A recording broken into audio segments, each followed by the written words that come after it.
A graça e a paz, amados, uma boa noite a todos, sejam muito bem-vindos. Podeis assentar, para nós é uma alegria enorme estarmos reunidos mais uma vez e com temor e tremor assumo aqui este púlpito para trazer a reflexão da palavra de Deus. Desde já queremos dar as boas-vindas a todos aqueles que nos honram com a sua presença, que foram convidados ou trazidos pelo Espírito Santo para esta casa de oração. Louvo a Deus pela vida de cada um de vocês, aos familiares, amigos, enfim, que estão conosco nesta noite. Louvamos ao Senhor por isso, porque sabemos que é Ele quem nos atrai para a sua maravilhosa presença. E nós, então, estamos muito felizes pelo privilégio de servi-lo. Enquanto Dali estava nesse momento de oração, estava me lembrando dos muitos livramentos da parte de Deus para com a minha vida. E eu só tenho que render graças e glórias ao nome dEle. Eu não deveria estar aqui, mas o Senhor me sustentou. Não havia condições. Para muitos aqui não havia condições. Mas o Senhor, com a sua graça e com cordas de amor, Ele nos atraiu para a sua presença.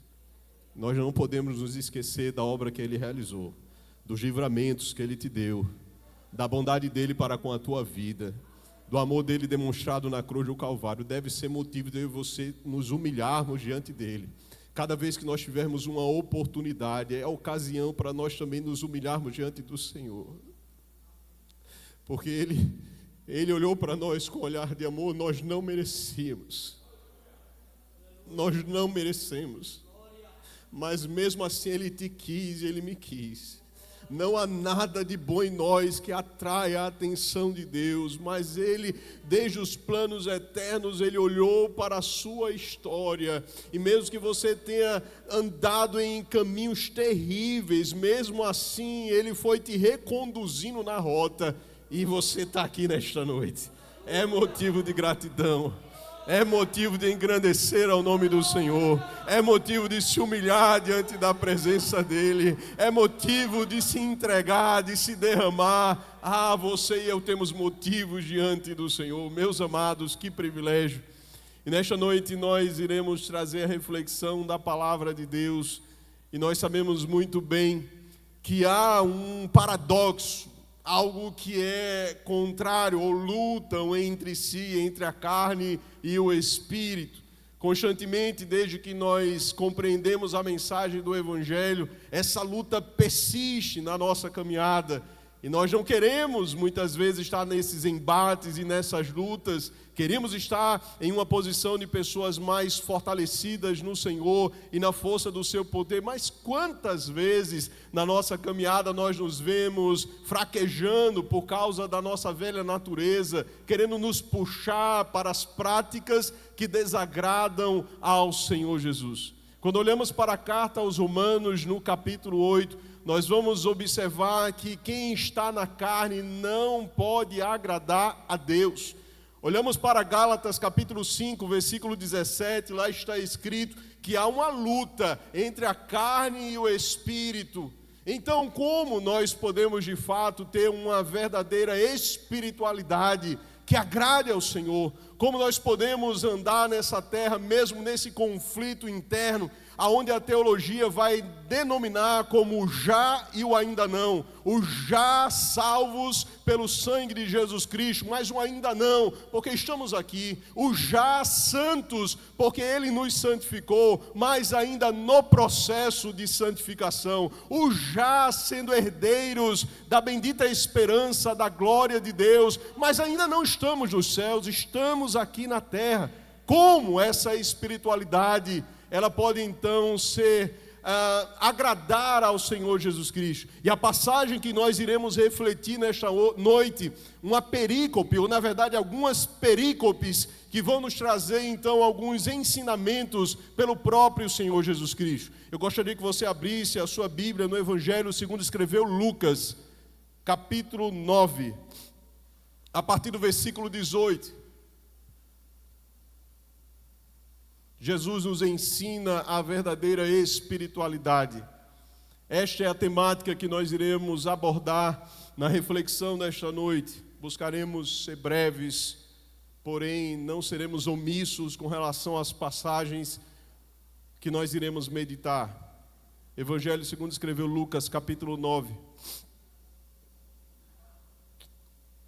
E nós iremos ler cada porção da palavra à medida que cada ponto foi exposto, tendo em vista que são alguns versículos para não sermos redundantes, repetitivos naquilo que nós formos expressar. A partir do versículo 18.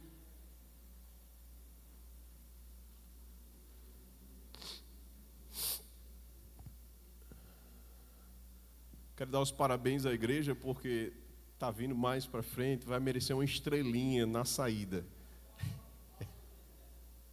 Brincadeiras à parte. A palavra do Senhor diz assim: e aconteceu que, enquanto Jesus estava orando em particular, achavam-se presentes os discípulos, a quem perguntou: quem as multidões dizem que eu sou? Eles responderam: uns dizem que é João Batista, outros dizem que é Elias, e ainda outros dizem que um dos antigos profetas ressuscitou. Então Jesus perguntou: e vocês? Quem dizem que eu sou? Respondendo Pedro, disse: o Cristo de Deus. Jesus, porém, advertindo, mandou que a ninguém declarassem tal coisa, dizendo: é necessário que o Filho do Homem sofra muitas coisas, seja rejeitado pelos anciãos, pelos principais sacerdotes e pelos escribas, seja morto e no terceiro dia ressuscite. Nós estamos então refletindo nesta noite, ou iremos iniciar a reflexão desta noite, justamente buscando aprender da parte do Senhor Jesus Cristo essa verdadeira espiritualidade. E nós iremos então nomear, através de uma única palavra, cada uma dessas porções, aquilo que nós podemos entender da palavra de Deus, como nós, enquanto filhos de Deus, devemos compreender a espiritualidade que realmente o agrada, que nos faz entender pela palavra de Deus como nós precisamos nos ver e como Ele então olha para cada um de nós. E o texto é muito conhecido, essa perícope é muito conhecida, anunciando a respeito dessa revelação da parte de Deus, e é justamente esta palavra que eu quero trazer ao meu coração e ao teu coração, neste primeiro momento desta verdadeira espiritualidade, ou da espiritualidade que o Senhor Jesus, Ele nos ensina. É o fato de que nós estamos aqui na presença de Deus pelo simples fato de uma iluminação. Não uma revelação, as revelações elas cessaram no que diz respeito à palavra de Deus, mas uma iluminação, ou seja, uma compreensão, um entendimento que perpassa, que ultrapassa a cognição humana, a compreensão humana. Não é uma questão de lógica, não é uma questão de uma formação acadêmica, mas uma compreensão que precisa vir dos céus para a terra. Uma compreensão que surge do próprio Deus para nós, homens falhos, fracos, pecadores, e que não merecemos esta graça salvífica. Quando o Senhor Jesus estava em mais um dos seus momentos de o quê? Oração. O Senhor Jesus, apesar de ser Deus, Ele orava com insistência. Ele prezava por uma vida de comunhão com o Pai. E isto por si só já nos ensina e nos confronta com relação à nossa vida de oração. Em um dos momentos de oração, o Senhor Jesus então pergunta aos seus discípulos: olha, o que dizem ao meu respeito? E aí eles vão mencionar, como o texto nos expõe, João Batista, Elias, ou um dos profetas ressuscitou. Até que Pedro, ele então toma a palavra e ele traz a verdade que até então os sacerdotes, os homens da lei, os fariseus não haviam compreendido quem era Jesus. Jesus estava caminhando a esta altura do campeonato, milagres, sinais, prodígios, almas sendo perdoadas. O Senhor Jesus já estava realizando tudo isso, mas eles, os homens da lei, os doutores da lei, eles não conseguiam compreender quem é este homem. Quem é este? E talvez até alguns dos discípulos, como o texto nos apresenta, tinha algumas indagações, eles dizem, até que Pedro, ele recebe de fato uma iluminação da parte de Deus para olhar ao Senhor Jesus Cristo e ele afirmar: Jesus, tu és o Cristo de Deus, Jesus, tu és o ungido de Deus. No hebraico, essa palavra Messias e ungido no grego dizem respeito à mesma pessoa, o prometido de Deus desde o Antigo Testamento, que agora encarnou e estava caminhando entre eles. Tu és o Cristo. Logo, o Cristo não é um nome, é um título. Pedro estava recebendo da parte de Deus a iluminação de quem ele era. Pedro estava então entendendo na dimensão espiritual, entendendo com as suas compreensões humanas, por causa de uma iluminação, quem era Jesus. Mateus 16, 17, está escrito: ora, Pedro, não foi carne ou sangue quem te revelou, mas foi o próprio Deus. O Deus quem trouxe a iluminação para que você compreendesse quem eu sou. A pergunta que nós fazemos é: quem Deus é? Ou quem Jesus é para você?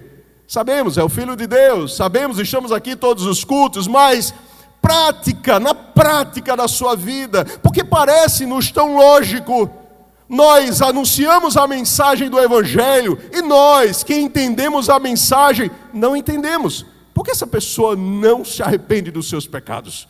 Por que ela não se humilha diante de Deus? Por que ela simplesmente não reconhece que é um pecador, uma pecadora que já está condenada? Meus amados irmãos, por um simples e profundo motivo: porque elas não foram iluminadas. Elas não entenderam a mensagem, não porque elas não queiram simplesmente. Não simplesmente porque o coração está endurecido. O endurecimento já é uma condição que simplesmente as julgam, as colocam em uma condição de ira debaixo de Deus. Mas aqueles que o Senhor o quer revelar, ninguém vem ao Pai a não ser que o Filho, na verdade ninguém vem ao Filho a não ser que o Pai o revele, o ilumine. João vai falar sobre isso. Não há como se achegar a Jesus Cristo entendendo a sua obra, a sua cruz, a sua ressurreição, se Ele mesmo não iluminar o seu coração. Por que nós estamos aqui nesta noite?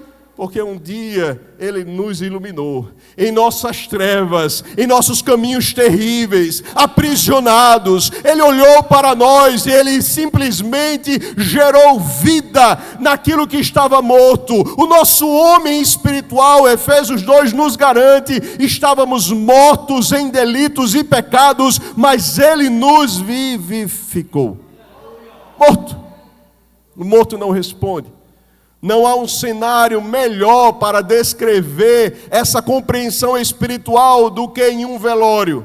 Achamos interessante, participamos já de alguns, abre parênteses. Quando eu estava realizando, acho que próximo do 30º velório, eu pedi: Senhor, me ajude a realizar uns casamentos. O negócio é sério. Acho que Deus está começando a escutar, porque está vindo os casamentos para eu ministrar também. Até que alguém falou para mim assim: pastor, o senhor tem um chamado para ministrar em velório. Eu falei: Jesus amado, tenha misericórdia, me socorra. No velório você encontra um defunto, a carcaça, a matéria. O que é a matéria? Gênesis 3:19, do pó nós viemos, ao pó nós retornaremos, logo você é pó. Pó. E como pó, então, vai voltar ao pó.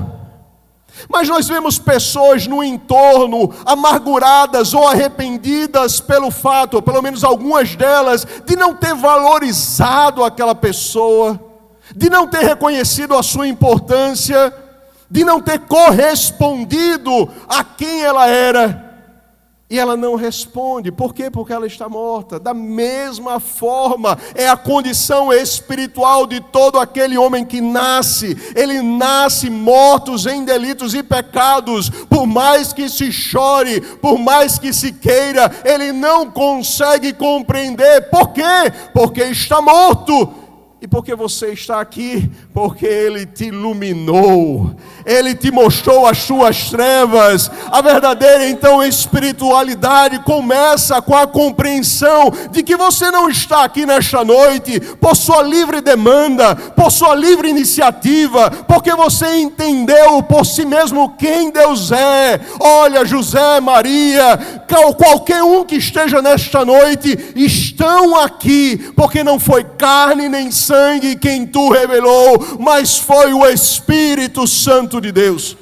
O Espírito que convence o homem do pecado, da justiça e do juízo, te iluminou, te mostrou as trevas, e que, portanto, assim como Pedro, nós podemos afirmar: tu és o Cristo de Deus, tu és o ungido, tu és aquele que deverias vir e veio, e agora já consumou a sua obra.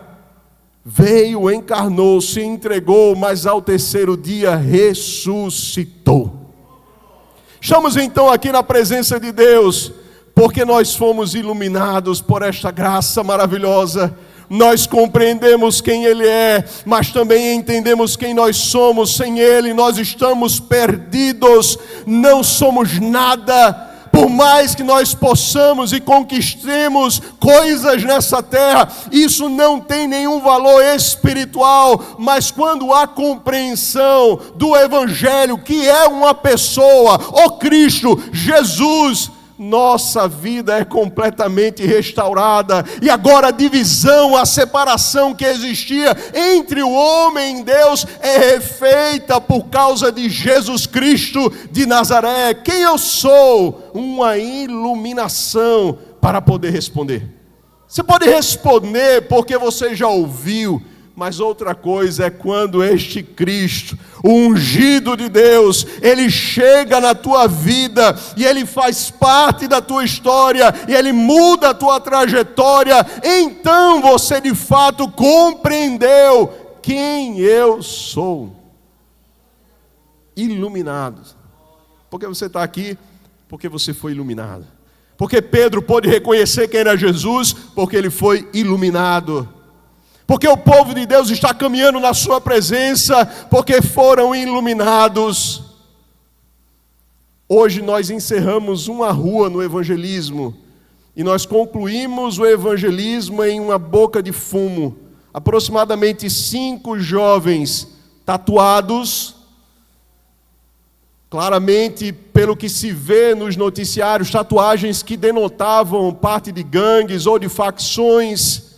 E eles estavam ali entre envergonhados, distribuindo os papelotes, enfim, as drogas, clientes chegando, e nós pedimos: podemos orar por vocês? Podemos deixar uma porção da palavra? Vocês já ouviram a mensagem de... Tio, eu já fui da igreja. Não, tio, eu já fui da igreja tal e tal e tal. Todos afastados, escravos do pecado. Não alcançaram, ou na verdade foram alcançados por esta graça.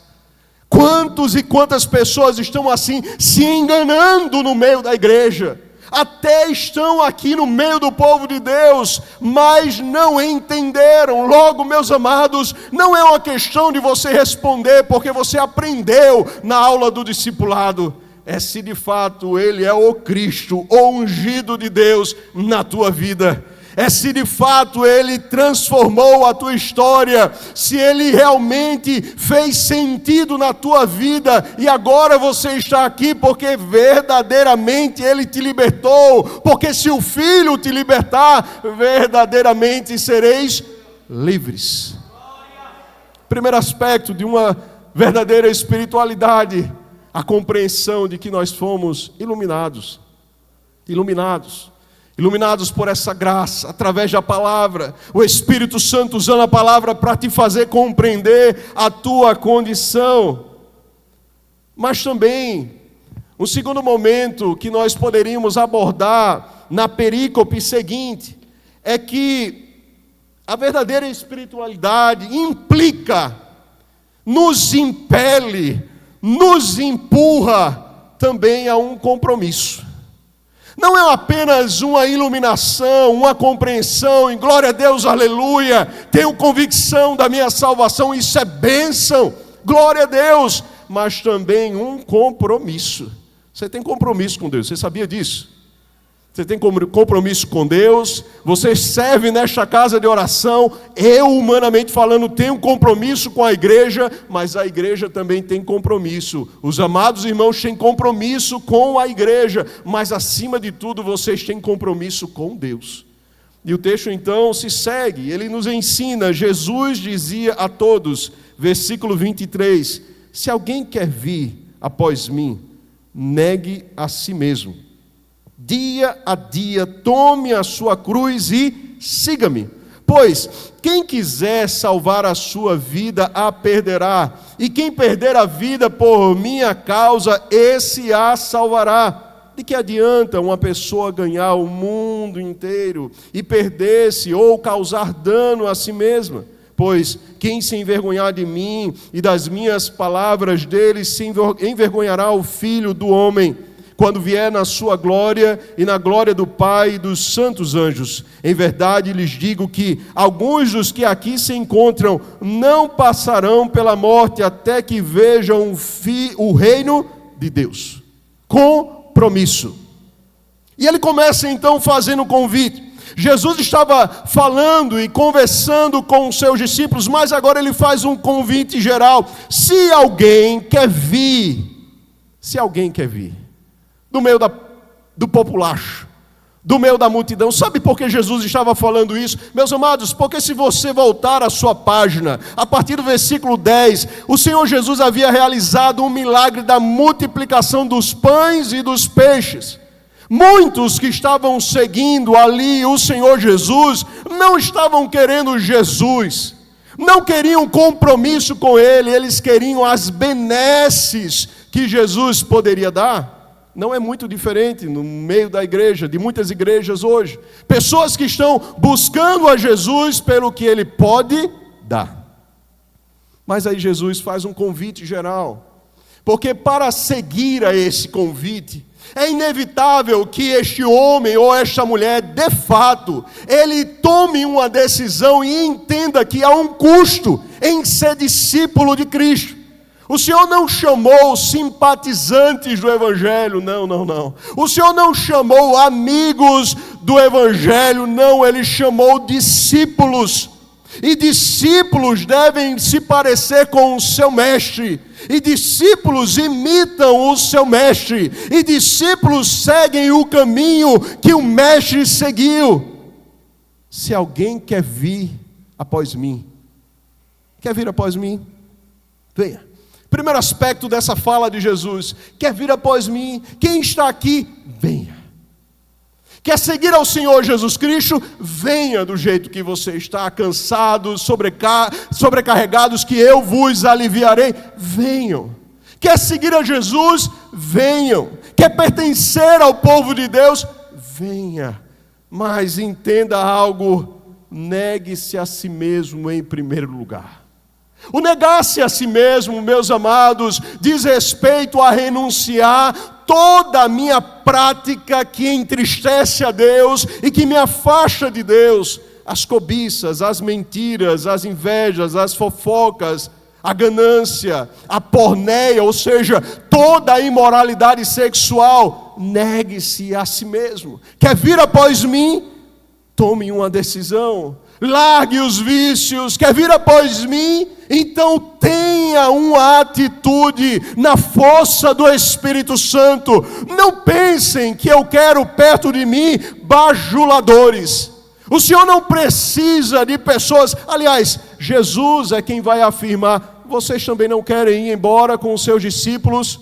Quando eles afirmam: duro é este teu discurso. E o próprio Pedro vai afirmar: para quem iremos nós? Se só tu tens as palavras de vida eterna, Para onde você vai? Em Jesus a vida. Que caminho você vai escolher? Se Ele é o caminho, a verdade e a vida. Quer vir após mim? Negue-se a si mesmo, renuncie à sua carne, à sua vontade, às suas cobiças, e entenda que isso deve acontecer dia após dia. Isso quer dizer, meus amados, que este processo de santificação precisa ser renovado a cada manhã. Dia após dia, tome a sua cruz e siga-me. Conhecemos bem aquilo que a cruz representava. A cruz representava a pior morte naquele período, de um condenado, de um ladrão, de alguém que tenha cometido um crime terrível. Mas os servos do Senhor Jesus Cristo espontaneamente pegam a sua cruz e seguem a Cristo. Eles não são obrigados a pegar uma cruz. Não. Eles são simplesmente orientados: tome você, Vanberto, a sua cruz e me siga.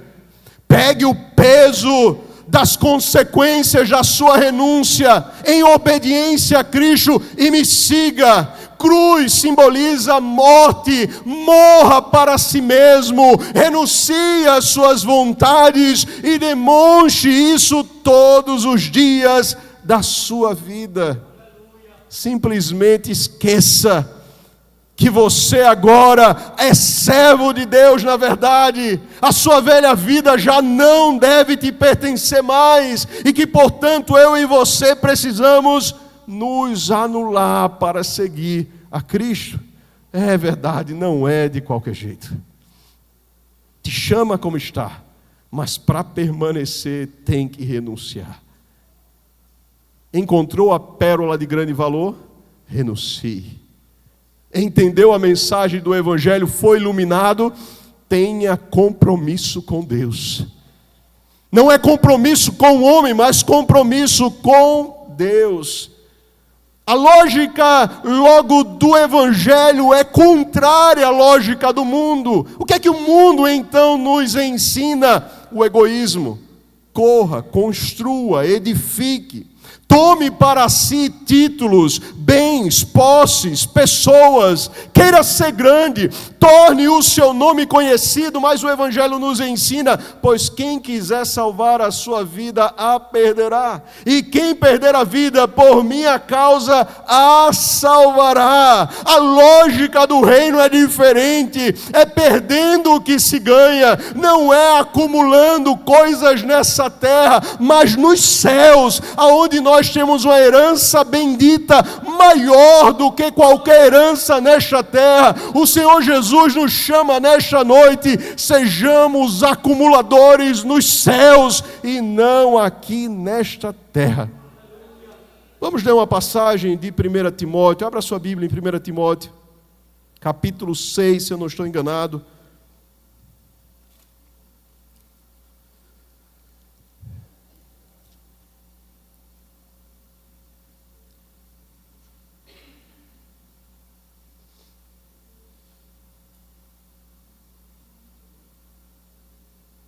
Primeiro Timóteo capítulo 6,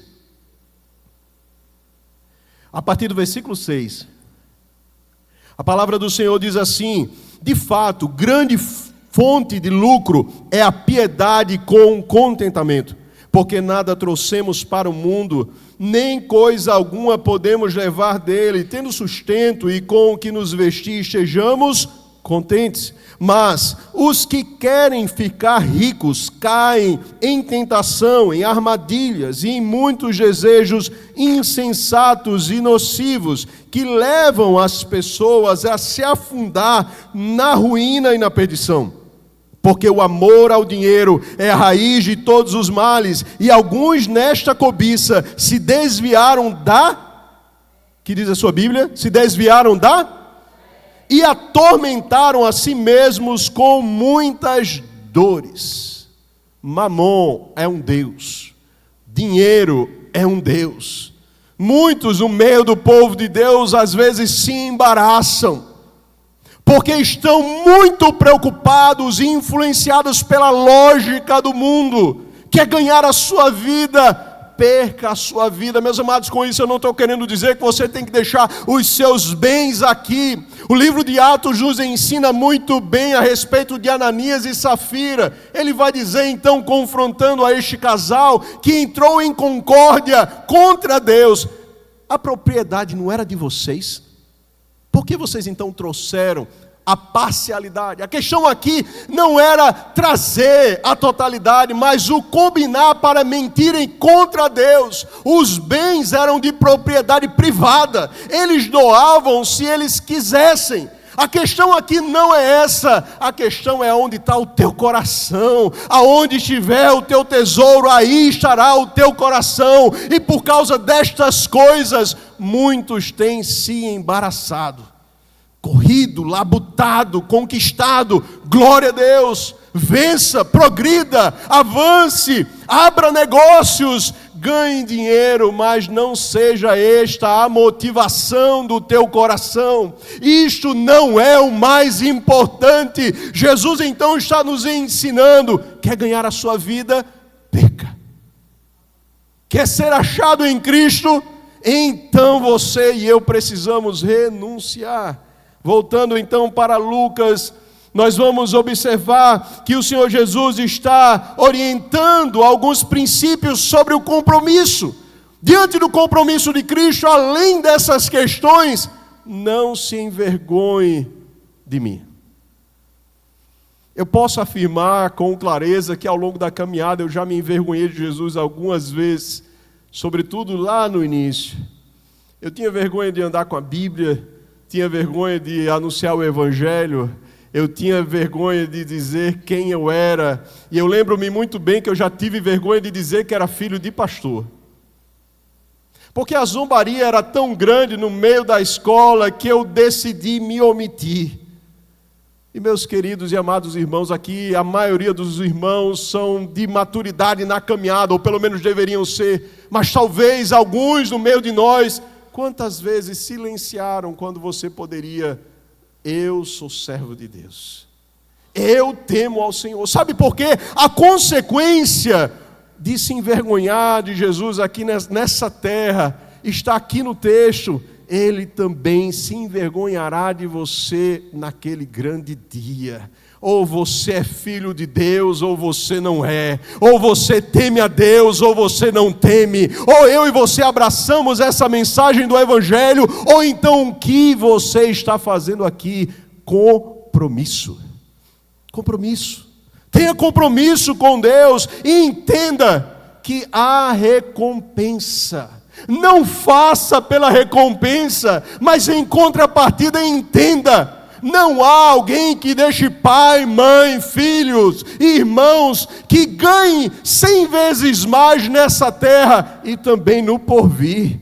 A bênção de Deus para a tua vida, pelo simples fato de você estar na caminhada. Mesmo os teus filhos que de repente não entenderam a mensagem da cruz, pelo simples fato de estarem ali na família da aliança, já são abençoados. O Evangelho certamente deve os alcançar. Eles precisam compreender, confessar os pecados, mas o simples fato de você estar aqui já está sendo abençoado. Compromisso. Como está a tua vida de compromisso com Deus? Você tem compromisso com a faculdade? Você tem compromisso com o teu negócio? Você tem compromisso com a sua família? Ontem nós escutamos uma mensagem extraordinária confrontando nós homens, masculinidade bíblica. E a palavra de Deus então foi nos confrontando a respeito de como não aparentar ser um homem bíblico, mas de um caráter transformado por Deus, que realmente é altruísta, que pensa, que se abnega, que renuncia, que se entrega assim como Cristo amou a sua igreja. Meus amados irmãos, precisamos assumir este compromisso, e dentre os assuntos, você é sacerdote. Você que foi chamado por Deus para este papel importante entenda, você tem o compromisso diante de Deus de meditar nesta palavra, de estar em oração para ensinar e para acobertar espiritualmente a sua família. Nós, homens, temos este compromisso com Deus. Como está o teu compromisso? Como está o teu compromisso? Terceira palavra que eu poderia trazer nesta terceira perícope é experiência.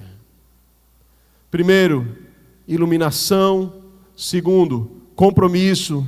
Terceiro, experiência. Nesta passagem, nós vamos aprender como não se utilizar bem ou vivenciar biblicamente uma experiência através dos discípulos. Essa passagem está nos sinóticos, Mateus, Marcos e Lucas, e todas as demais passagens lidas. E a partir do versículo 28, nós vamos ler a partir da transfiguração de Jesus.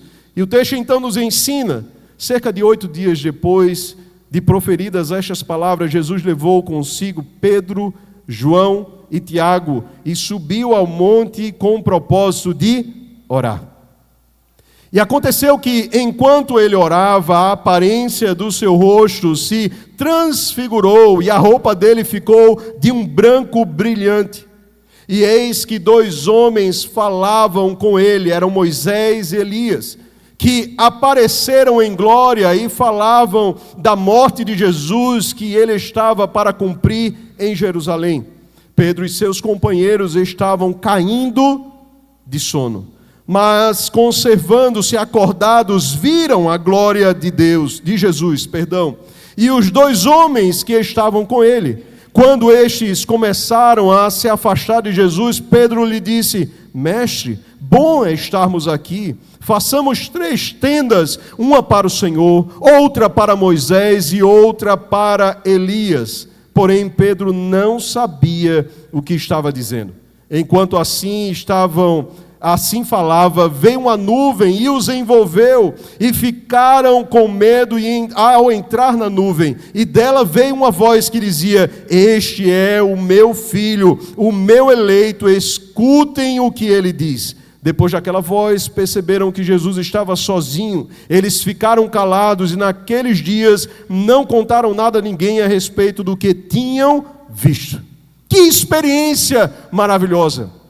Certo teólogo vai dizer que este foi a maior conferência ou congresso cristão na terra. Imagine o Senhor Jesus Cristo, Moisés e Elias. Essas pessoas que apontavam, na verdade, Moisés e Elias para Cristo. E Cristo, o próprio Deus, ali aparecendo de uma forma completamente diferente de tudo aquilo que os discípulos já haviam visto.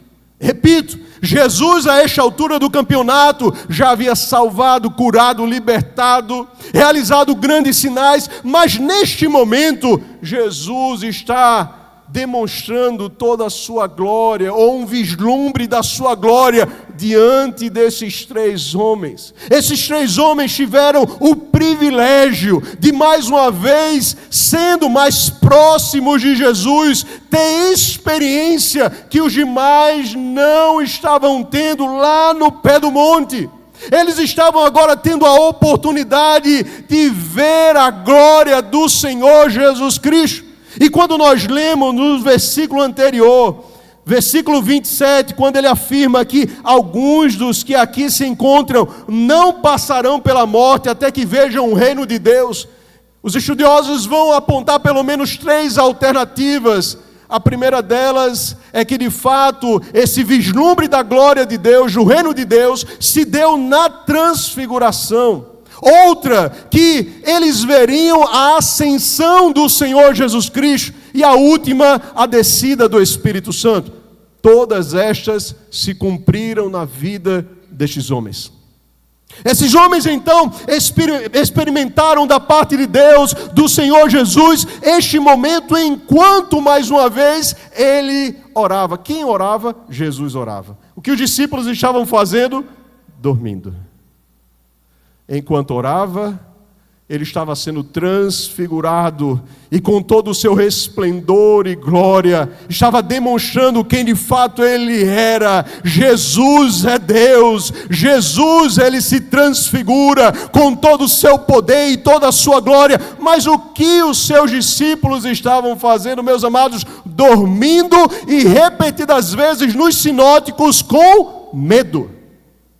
Eles estavam caminhando com o Senhor Jesus, mas eles não tinham o mesmo interesse das coisas que Jesus tinha. Qual era o interesse do Senhor Jesus? Estar em comunhão com o Pai, oração, relacionamento, se derramando. Ele estava em comunhão com Deus, mas os seus discípulos estavam com sono. E quantas vezes nós estamos com sono, cansados? Nós não temos ânimo de buscar ao Senhor, mas o Senhor está nos convidando. Quantas vezes, ou talvez algumas vezes, você já tenha sido acordado por Deus, mas nós simplesmente viramos a cabeça e voltamos a dormir. É Jesus querendo te chamando para uma experiência com Ele. É Jesus te chamando para que você entre em uma nova dimensão de comunhão com Ele. Mas o cansaço, ou muitas vezes o medo, faz com que eu e você venhamos ficar reticentes, distantes, e nos acostumamos com isso. Meus amados, eu sei que muitos aqui, ou boa parte da igreja, crê na contemporaneidade dos dons. Eu creio. Creio na forma bíblica, claro. Creio da forma que Corinto, na ordem do culto, nos ensina. Mas você sabia que mesmo este medo do espiritual, do mover do Espírito, faz com que você não tenha experiências com Deus?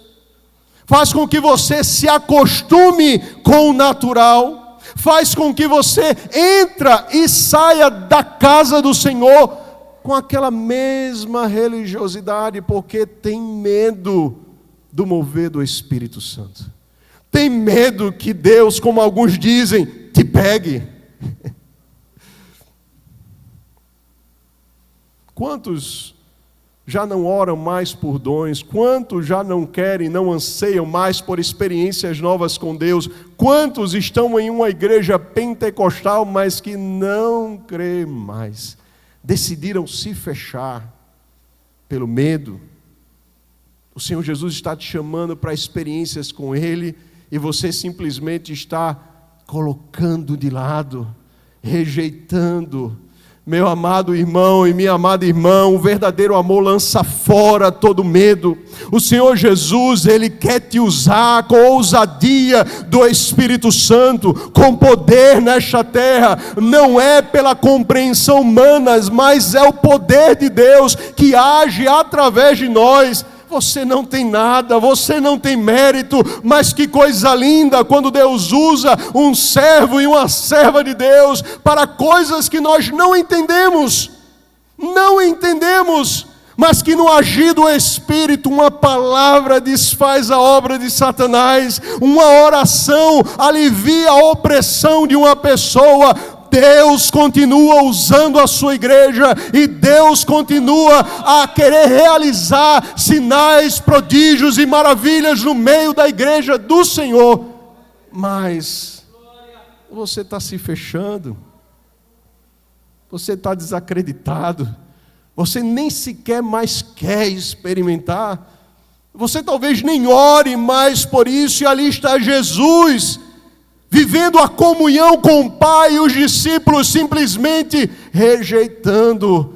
Imagina a experiência, caminhando com Jesus, e de repente, nossa, corpo glorificado. E aí os sinóticos vão trazer várias palavras. As vestes brancas como a neve, como nenhum lavandeiro poderia as purificar. O rosto brilhando como um sol. Que experiência extraordinária da parte de Deus.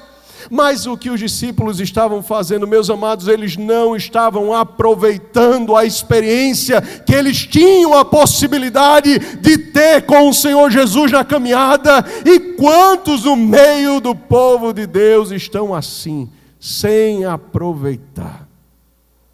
Aproveite, se entregue, se derrame diante do Senhor, queira mais de Deus. Esses dias eu tenho orado insistentemente por isso. Senhor, que coisa maravilhosa, agora que nós iremos adentrar neste hospital debaixo do sangue de Jesus Cristo, meus amados, na dependência do Espírito Santo, o que pode uma palavra fazer numa alma que está perdida, talvez sentenciada à morte? O poder de Deus pode trazer vida, pode curar, pode libertar, pode salvar. O poder de Deus não é o meu poder, eu não tenho nada. Queiramos viver essas experiências, e ali se apresenta diante dele Moisés e Elias, de forma muito simples em sua interpretação. A lei e os profetas estão se curvando diante do Senhor Jesus Cristo, porque Jesus, ele veio para cumprir, Jesus, ele veio para realizar. E agora nós poderíamos fazer um paralelo entre os discípulos e o próprio Moisés. Vamos para o livro de Êxodo, capítulo 34, se eu não estou enganado.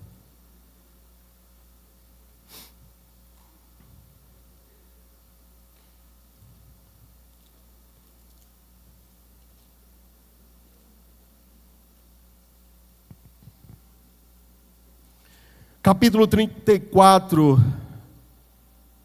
já era o segundo momento. Moisés havia subido novamente ao monte. Deus já havia orientado a ele para, olha, leve novamente novas tábuas. Ele havia quebrado porque o povo estava em pecado. E aí no versículo 5 diz assim: o Senhor desceu na nuvem, esteve ali junto de Moisés e proclamou o nome do Senhor.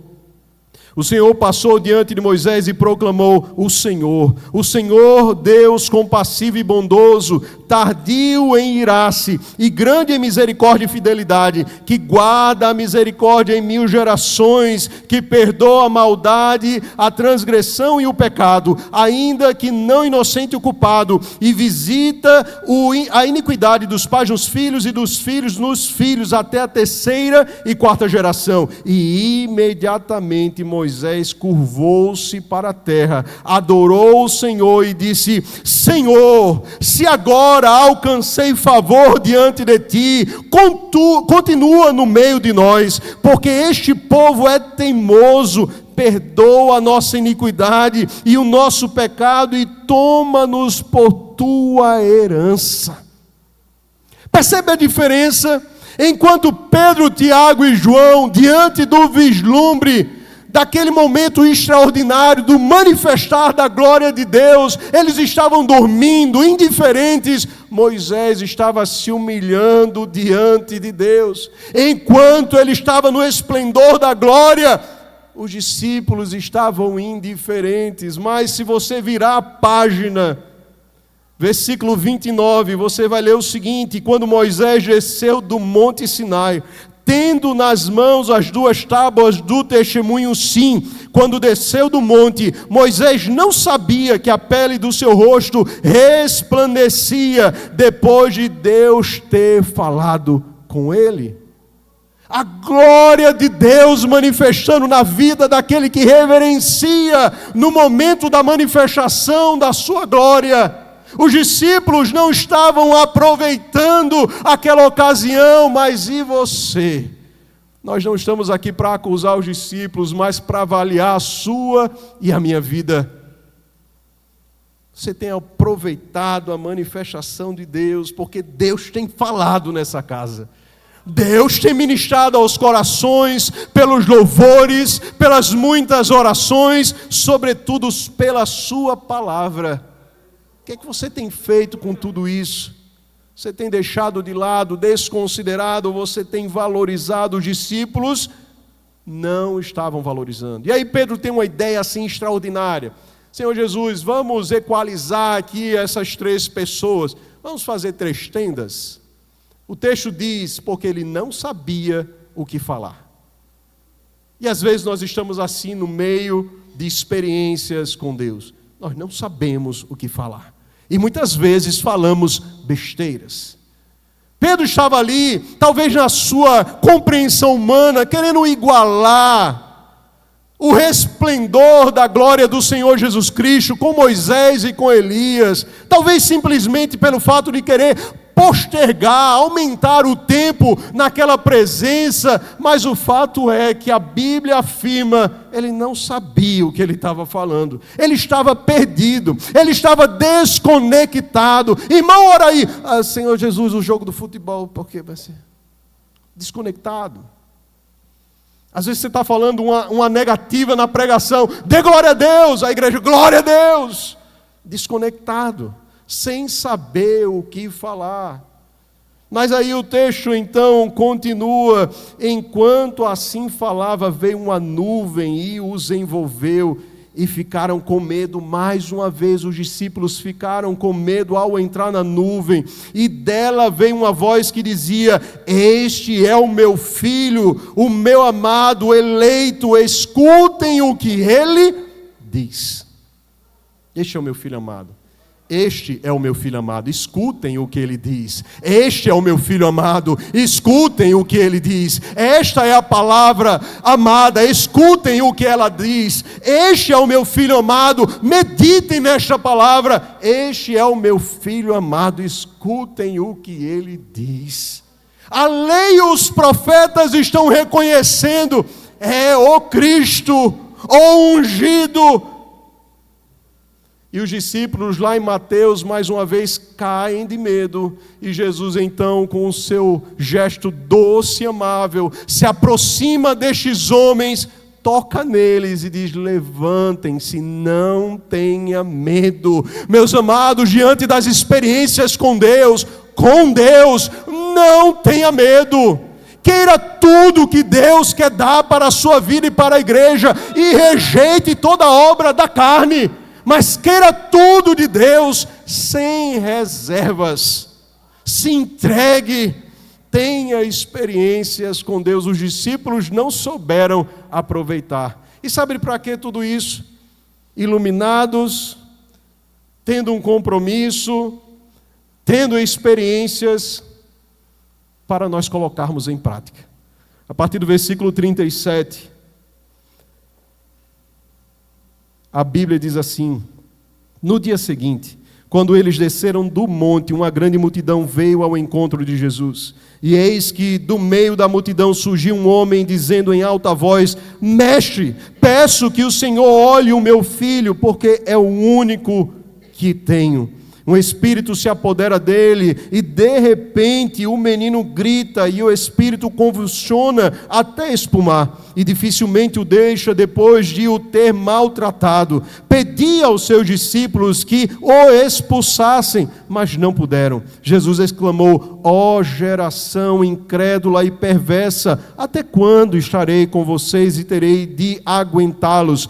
Traga o seu filho. Quando o menino estava se aproximando, o demônio o atirou no chão e o convulsionou. Mas Jesus repreendeu o espírito imundo, curou o menino e o entregou para o Pai. E todos ficaram maravilhados com a majestade de Deus. Por que uma espiritualidade verdadeira e bíblica? Porque Deus quer te usar. Por que esses discípulos, que provavelmente os que estavam embaixo, no pé do monte, não puderam expulsar aqueles demônios? Porque provavelmente eles mecanizaram o seu ofício, fazendo por fazer, sem um devido temor e, sobretudo, a dependência de Deus. Fazendo por fazer. Iluminados, compromissados, tendo experiências para nós sermos instrumentos nas mãos de Deus.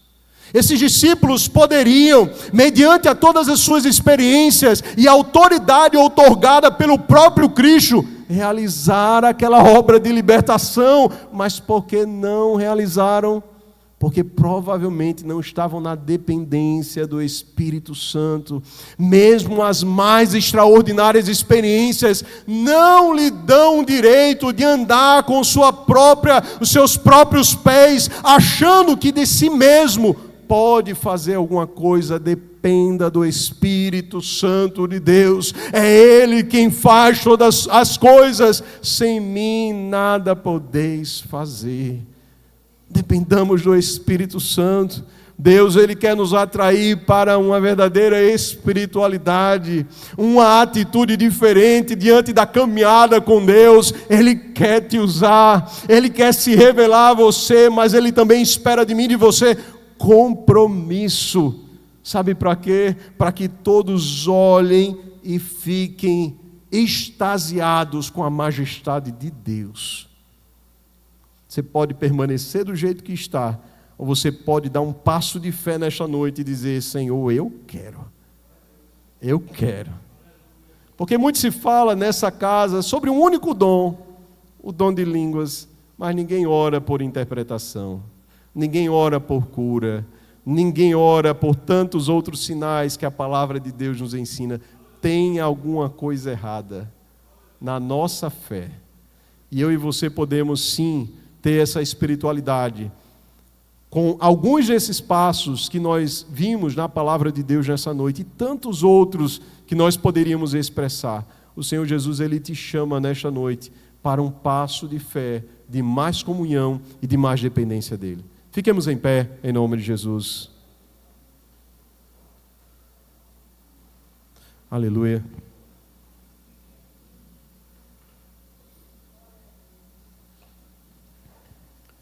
Nesse momento você vai fechar os olhos e você vai fazer a sua autoavaliação do que você tem feito ao longo dessa caminhada, talvez de 10, 15 anos, ou não sei, 2 anos, 1 ano, na presença de Deus. Ele te convida, através dessa palavra nesta noite, a sair do ambiente da religiosidade e querer ser um instrumento nas mãos do Senhor. Quantos querem ser um instrumento nas mãos de Deus? Verdadeiramente, tenha compromisso com Deus. Fechemos os olhos. Pai, diante da Tua maravilhosa presença, nós nos apresentamos, oh Senhor, gratos porque sabemos que a Tua palavra é quem gera fé em nosso coração. É a Tua palavra, Pai, oh Deus, quem nos constrange, mas também nos traz esperança. Ah, Deus, como nós nos alegramos ao meditar na Tua palavra e vermos que mesmo nos momentos de ira, Tu tens reservado para o Teu povo misericórdia. Tenha misericórdia de nós nesse momento. Tenha misericórdia pelas muitas vezes que nós somos indiferentes à Tua presença.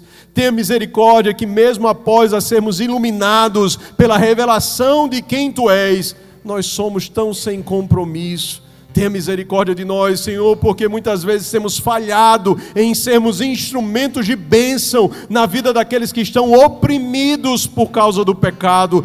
Tenha misericórdia de nós, Deus, que a partir da exposição da palavra, que o Teu Espírito então possa continuar trabalhando em nosso coração, nos constrangendo, mas também nos atraindo para perto de Ti. Que nós sejamos diligentes na busca ao Senhor e queremos ver o Teu agir para o louvor da Tua glória. Nos ajude na nossa pouca fé, nos ajude, Senhor amado, na nossa incredulidade, ó Deus, e nos ajude a sermos, Senhor, estes sinais do Teu reino aqui nesta terra, em um mundo jaz do maligno, que estão aguardando com expectativa a manifestação dos filhos de Deus.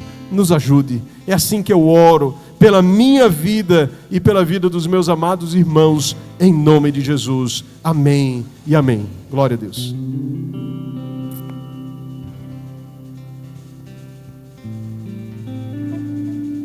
Aproveitando, se houver alguém em nosso meio que ainda não deu esse passo de fé, de adentrar nesta aliança maravilhosa, voltando à última experiência do final da rua, aqueles jovens provavelmente ali inebriados pelas drogas, fizemos o apelo. E eles então, ô tio, a gente não quer não, a gente só quer oração. Quantas pessoas estão ouvindo a palavra, e sabe por quê? Porque eles não foram iluminados. Uma reconciliação. Você pode dar glória a Deus por isso? Amém. Uma reconciliação.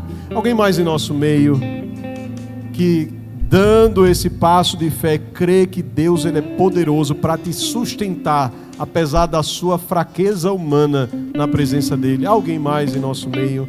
Queria pedir ao Ivo que viesse. O Humberto é um menino muito querido. Tivemos o privilégio, que bênção, glória a Deus. Você pode aplaudir o Senhor?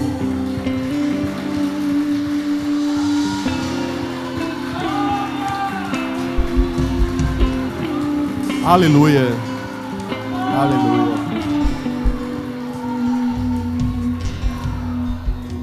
Você entende, amado? Tem muitas pessoas que olham e dizem assim, é um terra seca. Eu não estou nem aí. Sabe por quê? Porque é o Espírito Santo quem faz. E Ele contempla a sinceridade do coração. Queria que mais pessoas chegassem, casais se aproximassem, viessem orar por todos estes daqui. E você e eu temos motivo de sobra para querermos expressar, não se envergonhe. Traga pessoas, deixa a palavra fazer. Traga pessoas para vir a essa casa, é Ele quem faz. Eu não tenho condições, vocês me conhecem. Eu sou um pecador como vocês, dependente do Espírito Santo. Mas dependam do Espírito Santo e também ajam. Pai, diante da Tua maravilhosa presença, nós apresentamos os Teus filhos. Provavelmente todos esses estão se reconciliando contigo. Oh Pai, só Tu sabes por onde eles caminharam. Só Tu sabes os caminhos tortuosos que o inimigo das vossas almas tentaram induzir através de pratos malignos. Oh Deus, mas neste momento eu peço por purificação, pelo lavar regenerador do Teu Espírito, que todo e qualquer domínio de Satanás, toda e qualquer amarra do maligno, toda e qualquer aliança feita fora da caminhada com Deus, neste momento, seja desfeito na autoridade que há no nome de Jesus, e que eles sejam livres, livres, livres, livres para Te servir, livres para dizer, eis-me aqui, livres, Pai, para serem instrumento nas Tuas mãos. Deus, usa cada um deles para o louvor da Tua glória. Tu és poderoso e Tu és digno de toda adoração. Reconhecemos que é o Teu Espírito quem convence o homem do pecado, da justiça e do juízo. Reconhecemos que foi o Senhor quem os trouxe até a frente, e por isso, Pai, confirma a obra, firma na Tua presença, livra dos maus caminhos. Ó Deus, dê sede de Ti, e que Teu nome seja engrandecido em cada uma das suas vidas, em nome de Jesus. Amém, amém, amém. Glória a Deus.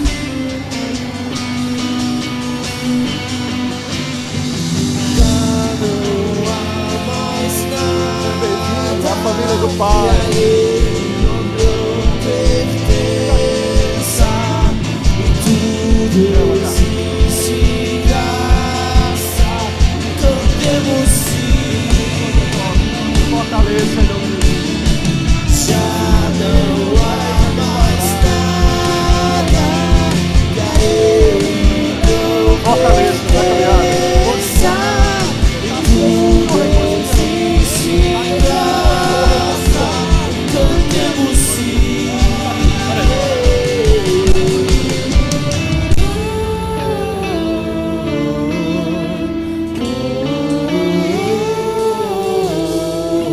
Aleluia.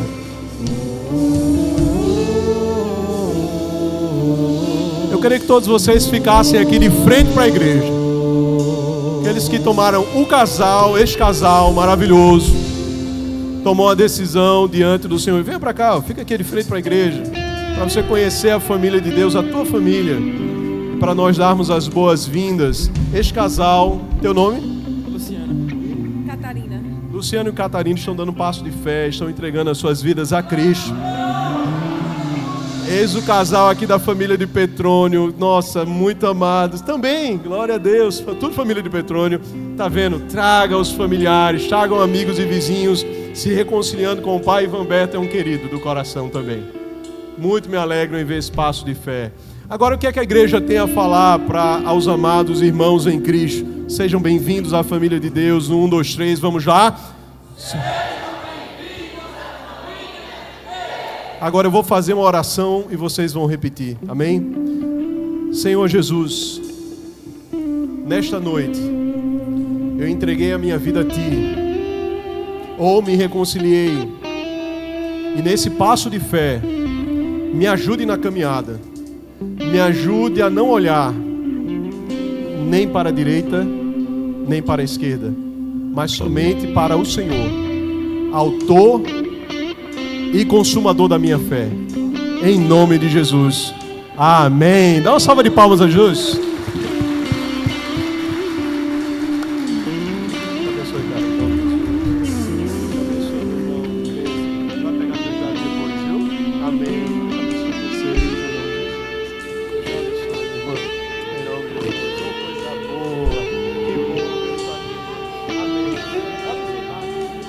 Amém.